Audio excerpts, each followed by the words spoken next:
सरकार ओडिशार विकास निमंते विकसित गाँ विकसित ओडिशा कार्यक्रम करी असहाय मानकु प्रधानमंत्री आवास योजना अंत्योदय गृह योजना एवं भूमिहीन मानकु वसुंधरा योजना रे शामिल करी सेमानकु गृह जोगाई देवार व्यवस्था करिथिबा बेले प्रकृत हिताधिकारी बाद पड़छन्ती एही योजनारु। प्रकृत हिताधिकारी आज दयनीय अवस्था रे दिन काटुछन्ती। मुंड गुंजिबाकु घरटिए नाही, भंगा ददरा जरीपाल तले बितुछि असहाय भाई भौणी जीवन। एभली एक दृश्य देखा मिली गंजाम जिला बुगुड़ा ब्लॉक मोटाबाड़ी पंचायत अधीनस्थ बालीछाई ग्राम रे।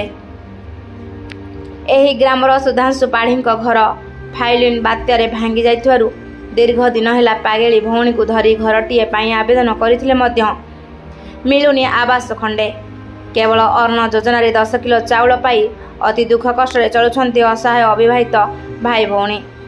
ताहाले सरकारी योजना कहा स्वार्थ रे बोली साधारण प्रश्नवाची सृष्टि करिथिबा बेले एने बुगुड़ा गोष्ठी उन्नयन अधिकारी ज्योतिकृष्ण पात्र को जणाइबा परे से एहार तदंत करी सहायता जोगाई देबे बोली कहिथिबा जणा पड़िछि। गंजाम जिला प्रतिनिधि कालीचरण मिश्रଙ୍କ रिपोर्ट रूपाथालिया न्यूज।